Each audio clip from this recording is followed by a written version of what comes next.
Hi friends, இன்றைக்கி நம்மளோட வீடியோவில் வாழைக்காய் பொரியல் எப்படி செய்கிறதுன்னு தான் பார்க்க போகிறோங்க.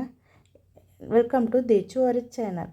இன்றைக்கி நம்ம அடுப்பில் ஒரு கடாய் வச்சுக்கிறோம். கடாய் வச்சு முடித்தோடனே ஒரு 2 டேபிள் ஸ்பூன் எண்ணெய் சேர்த்துக்கிறோம். எண்ணெய் சேர்த்து எண்ணெய் காஞ்சதும் கொஞ்சமாக கடுகு சேர்த்துக்கிறோம். கடுகு நல்லா பொரிஞ்சு வந்ததும் நான் ஒரு வெங்காயம் எடுத்து சின்ன சின்னதாக கட் பண்ணி வச்சுருக்கேன். அந்த ஒரு வெங்காயத்தையும் நான் இதில் சேர்த்துக்கிறேன். வெங்காயம் வதங்கினதும் ஒரு பழுத்த பெரிய தக்காளியாக நான் சேர்த்துக்கிறேன். நான் இன்றைக்கி 2 வாழைக்காய் தாங்க வறுக்க போகிறேன். அதுக்கு ஒரு தக்காளியே போதுமானதாக இருக்கும். 2 தக்காளியெலாம் சேர்த்துட்டா கொஞ்சம் புளிப்பு அதிகமாகிடும். அதனால் ஒரு தக்காளியை நான் சேர்த்துக்கிறேன். தக்காளியும் சேர்த்து நல்லா வதக்கிக்கிறோம்.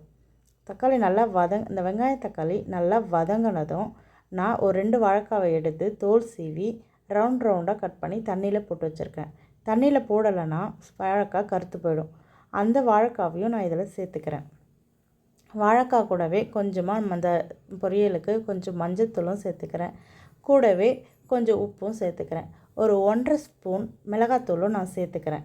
இதெல்லாம் சேர்த்து ஒரு 2 கிளறி கொஞ்சமாக இந்த வாழைக்காய் பொரியலுக்கு தேவையான தண்ணி தெளிச்சிக்கிறேங்க. எப்பவுமே நம்ம அதிகமாக சமையலுக்கு கல்லுப்பு தான் யூஸ் பண்ணணும். அதனால தான் இதில் நான் கல்லுப்பு யூஸ் பண்ணியிருக்கேன்.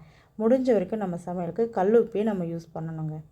ஓகே, இப்போ முடிஞ்சிச்சு. கொஞ்சம் தண்ணி தெளிச்சிட்டு இதை நம்ம ஒரு மூடி போட்டு மூடிடும். மூடிட்டு ஒரு 5 நிமிஷம் கழித்து திறந்து பார்த்தா நம்ம வாழைக்காய் சூப்பராக ரெடியாக இருக்குங்க. இதை நம்ம எண்ணெய் அதிகமாக சேர்க்காதனால ஒரு ஹெல்த்தியான ஃபுட்டாகவே இருக்கும்.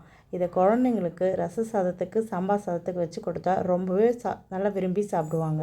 ஓகே, என்னுடைய வீடியோ பிடிச்சிருந்தால் லைக் பண்ணுங்கள். என்னோடய சேனலை சப்ஸ்கிரைப் பண்ணுங்கள். தேங்க்யூ.